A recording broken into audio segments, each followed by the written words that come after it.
வணக்கம், வாங்க. Welcome to Sai Gandhi kitchen. இன்றைக்கி நாம் உருளைக்கிழங்கு மசாலா போண்டா செய்கிறது எப்படின்னு பார்க்கலாம். அதுக்கு நான் எடுத்துருக்கிற உருளைக்கிழங்கு 1/2 கிலோ அளவு எடுத்துருக்கேன். நீங்கள் எவ்வளோ தேவையோ உங்களுக்கு தகுந்த மாதிரி, தேவைக்கு தகுந்த மாதிரி எடுத்துக்கோங்க. நல்லா கழுவிட்டு உப்பு போட்டு கட் பண்ணி வேக வச்சு தோலெலாம் எடுத்துகிட்டு மசிச்சு ரெடியாக எடுத்து வச்சுருக்கேன். இதுக்கு 1 கப் கடலை மாவு எடுத்திருக்கேன். நான் 1/2 கப்பு பச்சரிசி மாவு, பதப்படுத்தப்பட்ட மாவு. இதுக்கு நான் சோடாப்பு போட போகிறதில்ல, அதனால் கொஞ்சோண்டு 1 ஸ்பூன் அளவு இட்லி மாவு எடுத்திருக்கேன். இதுக்கு தேவையான மசாலா பொருட்கள் என்னென்னா, ஒரு பெரிய வெங்காயத்தை பொடி பொடியாக கட் பண்ணி வச்சுருக்கேன். ஒரு கொத்து கருவேப்பிலையை இப்படி கட் பண்ணி வச்சுருக்கேன். இந்த மசாலா அரைக்கிறதுக்கு தேவையான பொருட்கள் என்னென்னா, 6 சாம்பார் வெங்காயம், சின்ன வெங்காயம் இந்த மாதிரி உரித்து வச்சுருக்கேன். ஒரு 2 பச்சை மிளகா கட் பண்ணி வச்சுருக்கேன். 4 பல்லு பூண்டு உரிச்சிருக்கேன். சின்ன துண்டு இஞ்சி எடுத்துக்கலாம். ஒரு அரை ஸ்பூன் அளவு மிளகு, 1/2 ஸ்பூன் அளவு சோம்பு. இந்த மசாலா பொருட்களை நம்ம மிக்சியில் அரைச்சி எடுத்துகிட்டு வந்துடலாம். அதுக்கிடையில் இது நான் இந்த மேல் மாவுக்கு கொஞ்சோண்டு காரத்துக்கு மிளகாத்தூள் எடுத்திருக்கேன். பெருங்காயம் கட்டி பெருங்காயம் கரைச்சி தண்ணியாக வச்சுருக்கேன். இப்போ நம்ம இந்த மசாலா எப்படி அரைக்கிறது அப்படின்னு பார்க்கலாம். இது நான் போய் மிக்சி ஜாரில் அரைச்சிட்டு வந்துடுறேன்.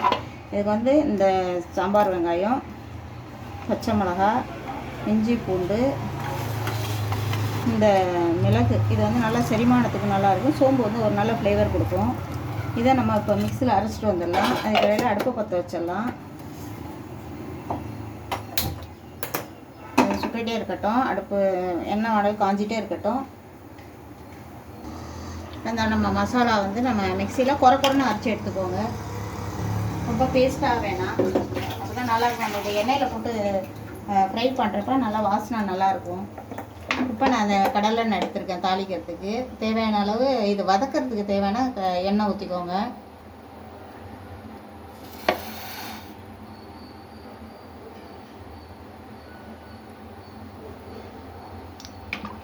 எண்ணெய் காஞ்ச உடனே நம்ம இந்த அரைச்சிட்டு வந்த மசாலாவை நம்ம வதக்கணும். வதக்கிட்டு அதுக்கப்புறம் நம்ம வெங்காயம் போடணும். எண்ணெய் காஞ்சிடுச்சு. இப்போ நம்ம இந்த அரைச்சிட்டு வந்த மசாலா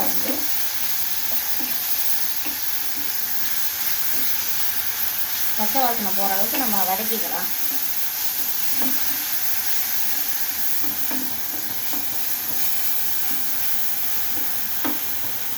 கொஞ்சம் எண்ணெய் ஊற்றிக்கலாம், ஆயில் போட்டுக்கலாம் கொஞ்சம்.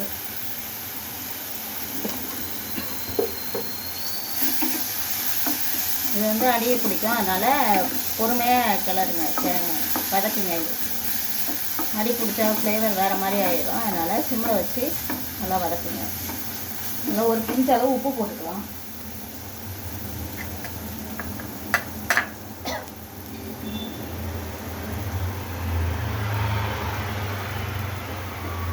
இந்த டிஷ்ஷுக்கு தேவையான உப்பு போட்டுக்கலாம்.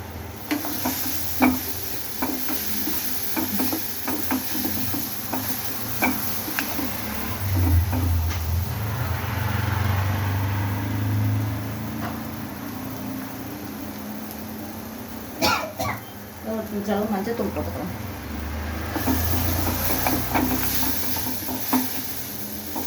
இப்போ வெங்காயம் நம்ம பொடியாக கட் பண்ணி வச்சுருக்கிற ஆனியனை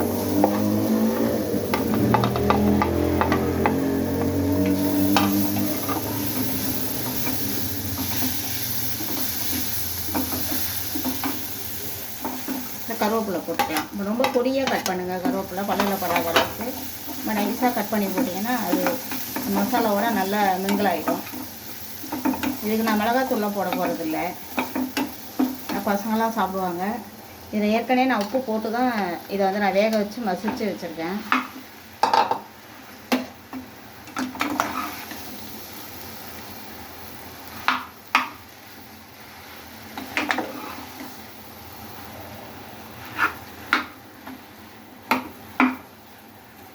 உங்களுக்கு காரம் வேணும் அப்படின்னா நீங்கள் மிளகாத்தூள் போட்டுக்கோங்க. இது நல்ல ஒரு வித்தியாசமான டேஸ்ட் நல்லாயிருக்கும். ஏன்னா நம்ம பச்சை மிளகாலாம் அரைச்சி போட்டிருக்கோம்ல, மசாலாலாம் நம்ம அரைச்சி போட்டிருக்கோம். அதனால் டேஸ்ட் டிஃப்ரெண்ட்டாக இருக்கணும்.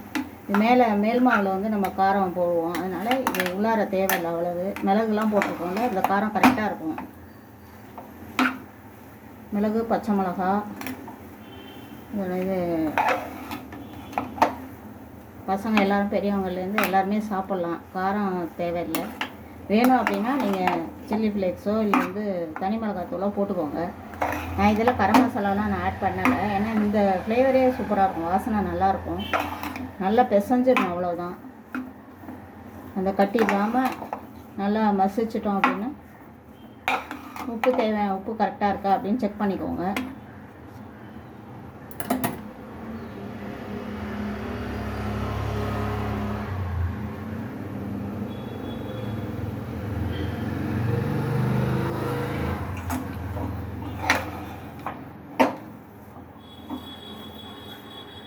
கிழங்குலேயே உப்பு போட்டு வேக வச்சுருங்க, அப்போ தான் வந்து உப்பு கம்மியாக இருந்தால் கூட தெரியாது, கரெக்டாக இருக்கும் உப்பு. இப்போ நம்ம மசாலாவில் எல்லாம் உப்பு போட்டுக்கோங்கள, கரெக்டாக இருக்கும். இப்போ நம்ம மேல் மாவு ரெடி பண்ணிடலாம். இது வந்து ஆறட்டும். இது ஆறினோடனே உருண்டை பிடிச்சி வச்சுட்டு நம்ம மேல் மாவு ரெடி பண்ணணும். இப்போ அடுப்பு ஆஃப் பண்ணிடலாம்.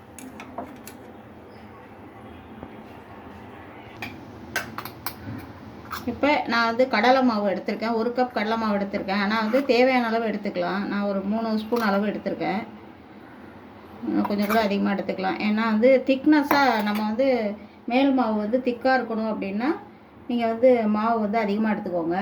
கம்மியாக மேல் கோட்டிங் வந்து மெலிசாக இருக்கணும் அப்படின்னா கம்மியான மாவு எடுத்துக்கலாம். இதுக்கு வந்து நான் அரிசி மாவு, வீட்டில் நீங்கள் எந்த அரிசி மாவு வச்சுருக்கீங்களோ அந்த அரிசி மாவை யூஸ் பண்ணிக்கோங்க. ஒரு 2 டீஸ்பூன் அளவு அரிசி மாவு தான் எடுத்திருக்கேன், அதிகமாக எடுக்கலை. இதுக்கு வந்து நான் வந்து சோடாப்பு கலக்கலை, அதனால் இட்லி மாவு வீட்டில் வச்சுருப்போம்ல, நம்ம டிஃபனுக்கு உள்ள மாவில் கொஞ்சமாக ஊற்றிக்கலாம். ஏன்னா அது வந்து மாவு புளிச்ச லைட்டாக புளிச்சிருக்கும்ல, அதனால் அதில் ஈஸ்ட் இருக்கும், நல்லா போண்டா வந்து நல்லா புஷ்ஷுன்னு உப்பி வரும். இப்போ இது சோடாப்பு தேவையில்லை. இது வந்து நான் 1 டீஸ்பூன் அளவு கார மிளகாத்தூள், வீட்டில் உள்ள தனி மிளகாத்தூள் தான் எடுத்திருக்கேன். பெருங்காயம் வந்து நான் கட்டி பெருங்காயத்தை கரைச்சி தண்ணியில் போட்டு கரைச்சி வச்சுருக்கேன், அதை எடுத்துக்கோங்க. பவுடர் இருந்தாலும் எடுத்துக்கோங்க. இதுக்கு தேவையான அளவு நம்ம உப்பு போட்டுக்கலாம். மேல் மாவுக்கு தேவையான அளவு உப்பு டேஸ்ட் பார்த்துட்டு போட்டுக்கோங்க. இப்போ நம்ம தண்ணி ஊற்றி திக்காக கரைச்சிக்கலாம்.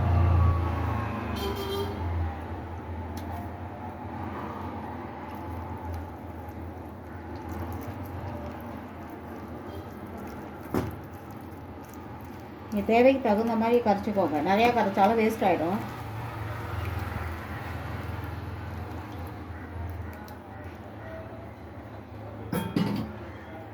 இப்போ நம்ம 1/2 கிலோ எடுத்துருப்போம் உருளைக்கிழங்கு. நான் வந்து கொஞ்சம் மேலே மாவு வந்து கோட்டிங் அதிகமாக இருக்கணுங்கிற மாதிரி தான் எடுத்திருக்கேன்.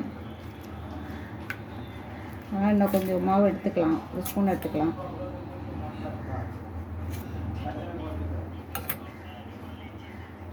இது உப்பு நம்ம பார்த்துக்கலாம், டேஸ்ட் எப்படி இருக்குன்னு உப்பு பார்த்துக்கிட்டு. இது கொஞ்சம் நேரம் ஊறணும் இந்த மாவு. இந்த மசாலாலாம் கலக்கணும். நம்ம மிளகாத்தூள் போட்டிருக்கோம்ல, அதெல்லாம் வந்து இந்த மாவில் சேரணும்.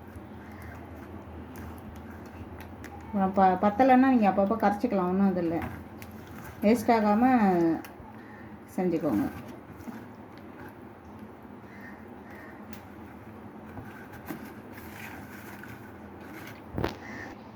இப்போ வந்து அடுப்பை பற்ற வச்சுட்டு நம்ம இந்த எண்ணெய் வானலத்துக்கு அடுப்பில் வச்சிடலாம்.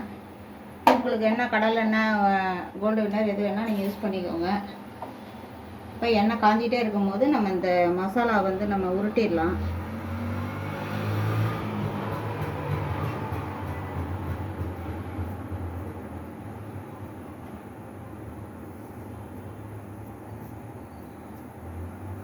ஒரே அளவாக உருட்டணும்னா நீங்கள் 1 ஸ்பூனில் அளவாக எடுத்துகிட்டு உருட்டுங்க.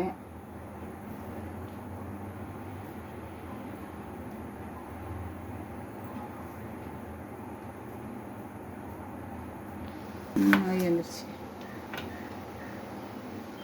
இப்போ வந்து எண்ணெய் காஞ்சிடுச்சு. இப்போ வந்து நம்ம வந்து மாவு வந்து இதில் டிப் பண்ணி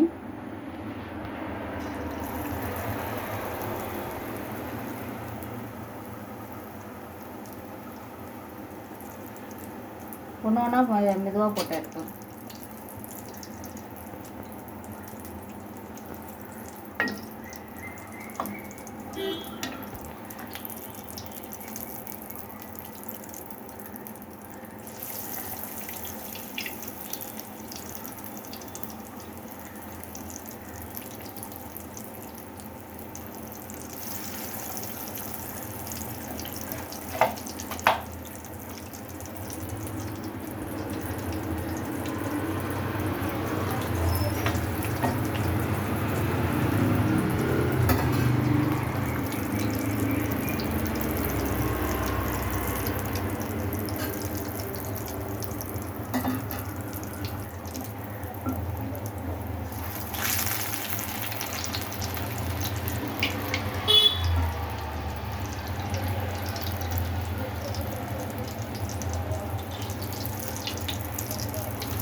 போட்டுக்கிட்டே இரு, விட்டாது. நான் சொல்கிறத செய்.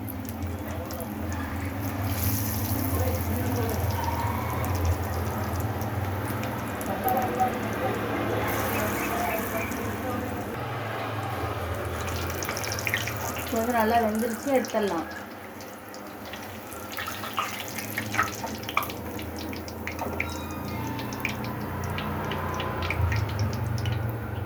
எடுத்து இந்த ஒரு டிஷ்யூ பேப்பரை நம்ம ரெடியாக எடுத்து வச்சுருக்கோம், அதில் நம்ம எடுத்து வச்சிடலாம். இப்போ மறுபடியும் போட ஆரம்பிச்சிடலாம்.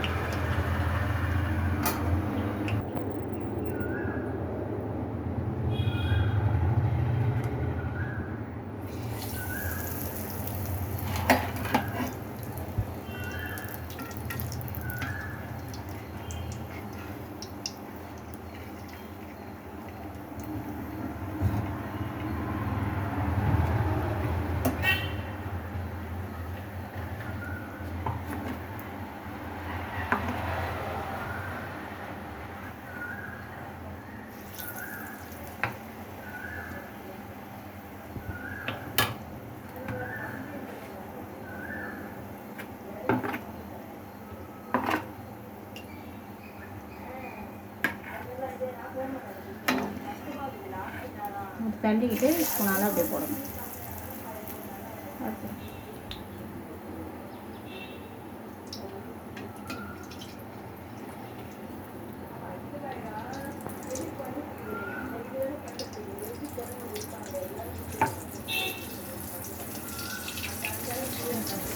போட்டு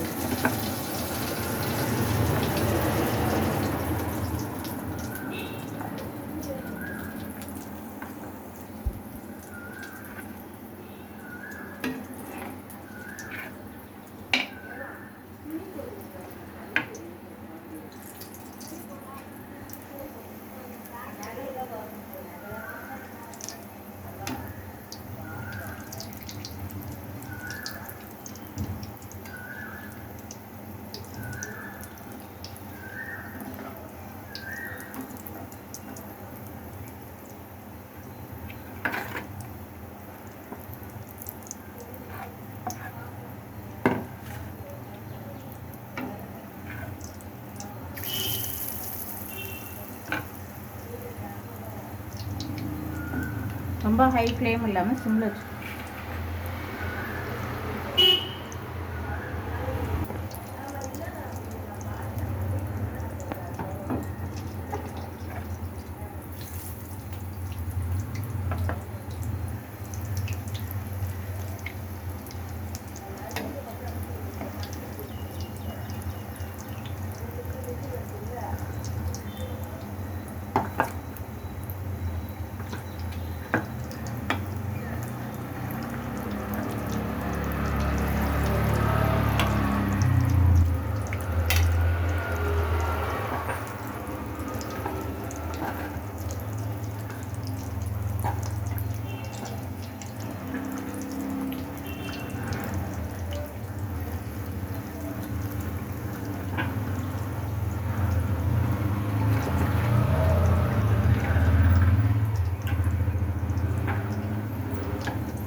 சுவையான ஆரோக்கியமான உருளைக்கிழங்கு மசாலா போண்டா தயார். சாப்பிட்டு பார்த்துட்டு எப்படி இருக்குன்னு, டேஸ்ட் எப்படி இருக்குன்னு கமெண்ட் பாக்ஸில் எழுதுங்க. என்னுடைய சாய்காந்தி கிச்சன் சேனலை சப்ஸ்கிரைப் பண்ணுங்கள், லைக் பண்ணுங்கள், ஷேர் பண்ணுங்கள். இன்னொரு ஆரோக்கியமான வீடியோவோடு நான் உங்களை சந்திக்கிறேன். தேங்க்ஸ் ஃபார் வாட்சிங்.